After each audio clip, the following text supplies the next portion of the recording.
जय श्री गणेश जी। हर हर महादेव। मैं हूँ आचार्य संध्या सक्सेना महालक्ष्मी ज्योतिष आध्यात्मिक संस्थान की तरफ से आप सभी का स्वागत करती हूँ। और आज ये हमारा नया वीडियो है।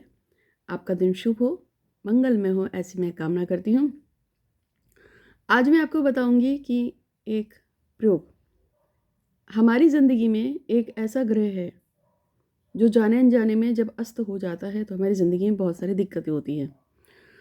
और वो मैं पॉइंट से गिनाना शुरू करती हूँ। सबसे पहली बात है, जो लोग कहते हैं कि पढ़ाई में मन नहीं लगता, हम बहुत कोशिश करते हैं, बहुत पढ़ रहे हैं, पूरे पूरे दिन किताबें लेके बैठे रहते हैं, पर बहुत कोशिश करने के बाद भी हमारी जो पढ़ाई है उसमें हमारा मन नहीं लग रहा है। इस टाइप के जो लोग होते हैं, सबसे पहले वो एक नंबर पे। दूसरे नंबर पे ऐसे लोग जो कहते हैं कि बहुत मेहनत कर रहा हूँ, बहुत मेहनत कर रहा हूँ, पर मेरा बिजनेस सक्सेसफुल नहीं हो रहा है। दो ऐसे लोग जो मुझसे ये कहते हैं कि मेरा बॉस हमेशा मुझे खाने को दौड़ता है, मेरे कलीग से भी मेरी नहीं बनती। ऐसे लोग तीन। ऐसे लोग जो कहते हैं कि माता पिता से नहीं बनती, मेरे पापा मम्मी हमेशा मुझे डांटते रहते हैं। ऐसे लोग चार। ऐसे लोग जिनके गुरुओं से भी नहीं बनती, यानी कि आपके जो गुरु होते हैं ना, आपके टीचर्स वगैरह होते हैं, उनके साथ आपकी पटरी नहीं खाती, वो आपको डांटते रहते हैं या आपको गुस्सा आता है उन पर कि ये तो बिना बात पे मेरे पीछे पड़ी रहती है, ब्ला ब्ला ब्ला, जो भी है। चार ऐसे लोग जिनकी शादीशुदा ज़िंदगी में कलेश हो रखा है। कलेश से मतलब विवाह होने के बाद भी पति जो है बेइज्जती करता है, बात बात पे गालियाँ देता है, ताने देता है। ऐसे लोग। और इसके अलावा और कौन से लोग? इस तरह के लोग जो कहते हैं कि पत्नी से नहीं बनती, पत्नी ने जीना आराम कर रखा है। ऐसे लोग। फिर वो लोग जिनकी शादियां नहीं हो पा रही हैं, कारण चाहे कोई भी हो, चाहे आपको शादी में दिक्कत आती है, शादी नहीं हो पा रही है और आप बहुत ज़्यादा परेशान हैं, तो ये सारे जितने भी मैंने फील्ड बताए हैं, इन सब में से अगर आप किसी भी चीज़ से परेशान हैं, चाहे आपको पढ़ाई लिखाई में दिक्कत आ रही हो, चाहे आपको जॉब में दिक्कत आ रही हो, चाहे माता पिता के साथ दिक्कत आ रही हो, चाहे आपको गुरुजनों से दिक्कत आ रही हो, चाहे आपको लव अफेयर्स में दिक्कत आ रही हो, आपको मैरिज में दिक्कत आ रही है, तो ये सारी चीज़ें मैंने आपको बता दी। तो क्या होता है, इन सारी चीज़ों के लिए ही आज मैं आपको बताऊंगी कि ऐसा क्यों है। और इन सब चीज़ों को एक साथ कंट्रोल करने के लिए एक ही पूजा, एक ही वक्त में, एक ही साथ, एक ही टाइम पे अगर आप कर लेंगे तो आपको लाभ मिलेगा। लेकिन उससे पहले, मेरा नाम है आचार्य संध्या सक्सेना, महालक्ष्मी ज्योतिष आध्यात्मिक संस्थान की तरफ से आप सभी का स्वागत करती हूँ। सभी बड़ों को प्रणाम, छोटों को प्यार, जो मेरे हम में उनको भी प्यार और आशीर्वाद प्रार्थना करती हूँ। तो ये जितनी भी मैंने आपको परेशानियाँ बताई हैं उसके बारे में आपको बता रही थी। और इन सबको अगर आप देखा जाए, अगर ऐसी कोई दिक्कतें आ रही हैं, तो इसका मतलब क्या होता है? इसका मतलब आपका एक बहुत खास ग्रह है जो अस्त हो गया है, आपके जीवन में आपका साथ नहीं दे रहा है। और जब वो साथ नहीं देता है तभी इस तरह की आपको दिक्कतें आती हैं। ठीक है?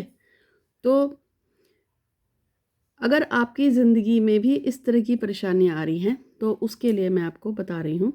इसका मतलब ये है कि आपके बृहस्पति देवता बिगड़ गए हैं, यानी अस्त हो गए हैं। जब मेरा बृहस्पति या आपका बृहस्पति खराब होता है तो दिक्कतें आती हैं। आप में से बहुत से लोगों को अस्थमा की प्रॉब्लम होती है, बहुत से लोगों को सांस लेने की दिक्कतें होती हैं। जानते क्यों होती है? अगर आपका बृहस्पति कमज़ोर होगा, अष्टम में पड़ा होगा, या आपका जो आठवां घर है, जो आपका आठवां घर है, वहाँ पे अगर 9 नंबर लिखा हो तो धनुराशि बनती है। तो जब धनु राशि बनती है तो सांस की दिक्कत आती है, क्योंकि उसका मालिक बृहस्पति है। आपका जो आठवां घर है ना, मतलब आपका जो आठवां घर है, अगर वहाँ बृहस्पति पड़ा हो तो आपको डराना नहीं है, बता रही हूँ। जब भी आपकी इस दुनिया से रुखसत होंगे आप, आपका जो आठवां घर है उसमें अगर बृहस्पति पड़ा हुआ है, जब भी आप इस दुनिया से जाएंगे तो जाने का कारण होगा सांस का ना ले पाना, दमा हो गया, अस्थमा हो गया, श्वास रोग हो गए जिनको होते हैं। और जाने का कारण भी यही होता है कि अचानक से सांस उखड़ गई और सांस नहीं ले पा रहे थे तो दम निकल गया। वो सारे लोग होते हैं जिनका 8वें घर में बृहस्पति होता है।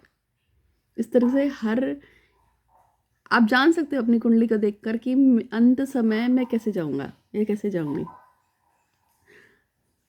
पर ये टॉपिक अभी का नहीं है।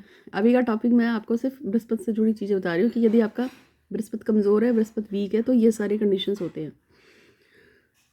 श्वास के जिन जिन लोगों को रोग होते हैं उन सबका बृहस्पति खराब होता है। सांस से संबंधित दिक्कतें, अगर आपको सांस लेने में दिक्कत होती है, आपकी सांस फूलती है, अगर आपको ऑक्सीजन लेनी पड़ती है, आपको अस्थमा है, श्वास से रिलेटेड कोई भी चीज़ है, आप एकदम से घबरा जाते हैं तो सांस लेना बंद कर देते हैं, आपकी सांस रुक जाती है, तो आपका बृहस्पति कमजोर है। समझे आप? और भी काफ़ी ग्रहों का मैं आपको बता दूंगी, कभी याद दिलाओगे तो जरूर बताऊंगी कि किस ग्रह का कहाँ पे बैठे होने की वजह से आपका अंत समय में सांस कैसे निकलेगी, वो मैं आपको बता दूंगी। ठीक है, पर अभी हम इस चीज़ की बात कर रहे हैं। तो उसके लिए क्या करोगे? बृहस्पति को मजबूत करोगे, मेरे चैनल को लाइक और सब्सक्राइब भी करोगे, वीडियो को शेयर करोगे, अपने सारे रिश्तेदारों को कर देना, क्योंकि ये टॉपिक पूरा बड़ा अच्छा है और सबके लिए काम आएगा। ठीक है, हाथ देखने के, कुंडली रीडिंग के लिए, फेस रीडिंग के लिए आप मुझसे कांटेक्ट कर सकते हैं। मेरी 110% फ्री फैसिलिटीज़ हैं सबके लिए। उसका कारण यह है कि दिन में 20 कॉल होती हैं, 20 कॉल में से 10 कॉल, मतलब मैं 20 ही लेती हूँ, 10 कॉल फ्री वाली होती हैं, 10 कॉल नॉन फ्री होती हैं, जो पेड होती हैं। फ्री वाले में कोई भी अंट शंट मैसेज करता है, कॉल करता है, रेंडमली कॉल आती है, उठा लेती हूँ। लेकिन जो पेड वाले होते हैं उन लोगों को स्पेशल टाइम होता है, उनसे बात भी होती है, 2-3 क्वेश्चन जो पूछते हैं वो बता भी देती हूँ, साथ में वो अपना एड्रेस साथ में भेजते हैं, क्योंकि जब भी कोई मुझे पेमेंट करता है, 1400 रुपये मेरी फ़ीस होती है, तो जब मेरे को कोई पेमेंट करता है तो मैं उसके साथ में उसको पारक का शिवलिंग, स्फटिक का शिवलिंग और रुद्राक्ष वगैरह गिफ्ट करती हूँ। ये मेरी आदत है। ठीक है, और मैंने एक कॉन्टेस्ट भी निकाला था कि 10 जनवरी 2017 से लेकर 15 नवंबर 2020 तक जो भी मैंने महालक्ष्मी ज्योतिष पे वीडियो डाले हैं, जो भी उन पूरे वीडियो को देखिएगा, मुझे बताएगा मैंने इस वीडियो में क्या क्या डाला है, तो उस हर व्यक्ति को मैं अपनी तरफ से स्पेशल गिफ्ट देती हूँ। कुछ अट्रैक्शन, वशीकरण, सम्मोहन टाइप का कुछ होता है, वो देती हूँ, गोरोचर और भी कुछ देती हूँ।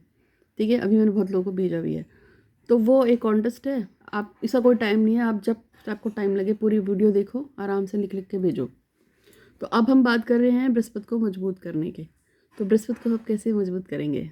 अगर आपके साथ भी ऐसा होता है तो सबसे पहली बात है, अगर आपका बृहस्पति अस्त हो गया है तो आपको पहला उपाय, कोई भी आपका गुरु है, चाहे वो कितना भी अच्छा हो या कितना भी खराब हो, उसके बारे में नेगेटिव नहीं बोलोगे, उसके बारे में अच्छा अच्छा बोलोगे।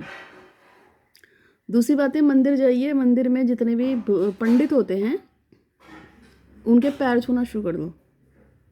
आप पंडितों के पैर छुएंगे, आपका बृहस्पति मजबूत होगा। पंडित चाहे कैसा भी हो, उससे कोई मतलब नहीं है, पंडित पंडित होता है। ठीक है, उनके पैर छूइए, प्रणाम कीजिए, नमस्कार पंडित जी, और पैर छू लीजिए। पैर छूने से आपको आशीर्वाद मिलेगा, आपका बृहस्पति मजबूत होगा। कोई बहुत बूढ़ा बुजुर्ग बृहस्पति आपके यहाँ पंडित होते हैं, जैसे कि कोई पंडित जी हैं, उनके बाबा ही हैं, पिता हैं, आपको पता है ये पंडित जी, इनके पापा जिंदा हैं अभी, जिनके बाबा जिंदा हैं, तो उनके नाम से कभी कभी आपने कुछ सामान निकाल दिया, जैसे चावल निकाल दिया, दाल निकाल दी, चने की दाल निकाल दी, कोई पीला कपड़ा निकाल दिया, क्योंकि बृहस्पति के लिए पीला ही चढ़ता है। ठीक है, तो वो हो गया आपका। और इसके अलावा दो तो ये हैं, ये तो सिंपल उपाय हैं, इसमें कुछ लगता नहीं है, बस जाके पैरी तो छूने, बस जाके बुजुर्ग पंडित जी के हाथ में 2-4 रुपए की दक्षिणा देके पैर छू लिए, यही है ना। इसके अलावा और क्या कर सकते हैं? ओम ब्रह्म बृहस्पताय नमः का जाप कर सकते हैं, विष्णु सहस्रनाम का पाठ कर सकते हैं। ठीक है, ये तो हो गया। पहले आ गया पंडित जी के पैर छू सकते हैं, 1, पंडितों को दान कर सकते हैं कुछ भी, 2, तीसरे नंबर पे आ गया विष्णु सहस्रनाम का पाठ कर सकते हैं, चौथे नंबर पे मंत्र आ गया तो ओम ब्रह्म बृहस्पताय नमः का जाप कर सकते हैं। पीली दाल का, हर 1 मुट्ठी पीली दाल हर बृहस्पतिवार को मंदिर में दान कर सकते हैं। 5, केले के पेड़ पे जल चढ़ाना, उस पर हल्दी कुमकुम का टीका लगाना, उसकी परिक्रमा करना, उस पर पीला धागा बांध देना 7 बार, ये कर सकते हैं। 8, 6, और क्या कर सकते हैं? कपूर लाएंगे, 100 ग्राम कपूर लिया है और उसके बाद उस 100 ग्राम कपूर को बुधवार वाले दिन मंदिर में दान कर दिया। और ऐसे लगातार 7 बुधवार आपको करना है। ये कर सकते हैं 7। और क्या कर सकते हैं, पीला धागा पहन लो, सोना पहन लो, गले में सोने की चेन पहन सकते हैं, कान में बालियाँ पहन सकते हैं अगर आप स्त्री हैं। पुरुष भी पहनते हैं वैसे बाली। तो ये नहीं कर सकते तो हाथ पे कम से कम पीले रंग का धागा तो बांध ही सकते हो, तो पीले रंग का धागा बांध लो 8। एटलीस्ट बृहस्पतिवार को पीले कपड़ा पहनना शुरू करो 9। और पीले रंग का यहाँ पे टीका लगा लो चंदन का माथे पे। पहले यहाँ लगाएंगे 1, फिर यहाँ लगाएंगे 2, फिर नाभि पे लगाएंगे 3, 11। ठीक है, तो ये 11 उपाय मैंने आपको बताए हैं। इससे क्या होगा, आपका बृहस्पति मजबूत होगा। और जब बृहस्पति मजबूत होता है तो, और हाँ, बृहस्पति गायत्री मंत्र भी आता है या विष्णु गायत्री मंत्र आता है, इसका भी रट्टा मार सकते हैं 12। ये तो मैं भूली हूँ 12। सुबह उठ के सूर्य को जल दीजिए और जल में थोड़ा सा पीला जो होता है ना हल्दी, हल्की छींट मार दीजिए। अब हो गए 12। तो ये 12 उपाय मैंने बताए हैं आपको। इससे आपका बृहस्पति मजबूत हो जाएगा। और जो आपको कंडीशंस बताई थी कि आपकी पढ़ाई में मन नहीं लगता है, आपको कंपटीशन क्रैक करना चाहते हैं वो नहीं निकल पा रहा है, प्रमोशन नहीं हो रहा है, किसी से खटपट रहती है, पितरों से दिक्कत होती है, माता पिता से प्रॉब्लम हो जाती है, शादी में दिक्कत आ रही है, लव अफेयर में दिक्कत आ रही है, रिलेशनशिप पे दिक्कत आ रही है, तो दिक्कत चाहे कोई भी हो, ये सारे उपाय आप करोगे तो आपका काम पूरा हो जाएगा। ठीक है, तो ये था आपके बृहस्पति को मजबूत करने के तरीके। उम्मीद है कि आपको वीडियो अच्छा लगा होगा। लाइक और शेयर कीजिएगा, चैनल को ज़्यादा से ज़्यादा सब्सक्राइब कीजिए। और जिन लोगों ने भी पहले मेरे चैनल को सब्सक्राइब किया था, मेरे को कहते हैं कि अब उनको मेरे नोटिफिकेशन भी मिलते हैं, तो दोबारा से चैनल को सब्सक्राइब कर लीजिए। वैसे मेरे 3 चैनल हैं, एस्ट्रो संध्या सक्सेना भी है और द सीक्रेट ऑफ तंत्र मंत्र शक्ति भी है। ठीक है, और उम्मीद है कि आपको वीडियो अच्छा लगा होगा। जल्द से जल्द शेयर और सब्सक्राइब कीजिएगा। और ये जो 12-13 उपाय बताए हैं इसे कर डालिए, इससे आपको लाभ होगा। सारे नहीं करने हैं, कोई भी एक पकड़ लेना। अब ये थोड़े कि सारे के सारे कौन करेगा। इन 13 उपाय में आपको जो ईजी लगता हो उसे कर डालो अपने हिसाब से। तो आज के लिए बस इतना ही। आपका दिन शुभ हो। धन्यवाद।